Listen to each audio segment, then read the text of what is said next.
Ouya is an Android-based game system that costs $99. The package includes the system, one controller, and an HDMI cable. If you're here wondering whether the Ouya is worth the money, let me answer that straight away. It's not. At least not yet, as luckily, the Ouya's biggest problems are software-based. The Ouya is small enough to fit into the palm of most hands and includes HDMI, micro USB, full USB, and an Ethernet port. It also supports Wi-Fi, Bluetooth, and includes 8 GB of internal storage.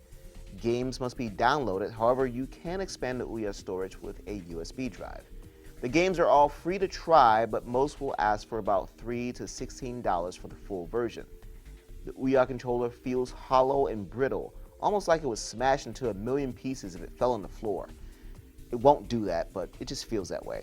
The analog stick can be real squeaky, and the face buttons have the rare tendency of getting stuck under the removable battery plate. The trigger buttons are creaky and honestly don't really feel like triggers and aren't calibrated with enough resistance. The interface looks and feels like a proof of concept rather than something fully fledged and professional, and crashed on me several times. There are currently no profiles, achievements, or leaderboards, and non-gaming content like Netflix and Hulu have to be sideloaded from Android APKs and in my experience aren't optimized to work with the controller.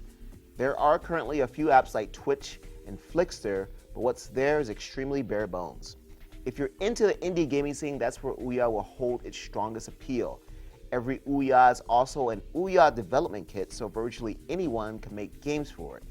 Because of this, you'll see lots of small, unrefined efforts on the system, as well as several Android ports. You'll also see Towerfall, the Ouya's killer app. It may be difficult to tell here, but you can easily lose several hours playing this awesome local multiplayer game. Seriously, once you get the hang of the game, which takes all of 20 seconds, you will lose yourself. However, even at only $99, the Ouya needs many more of these types of experiences to be worth its cost. If it can ramp up on good games, add native music and video streaming apps, fix the bugs, and build out the interface, we could have a viable console here.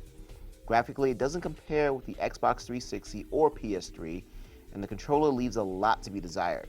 But its biggest problems could be fixed over the next few months. Here's hoping that happens. I'm Eric Franklin, and this has been a first look at the Ouya.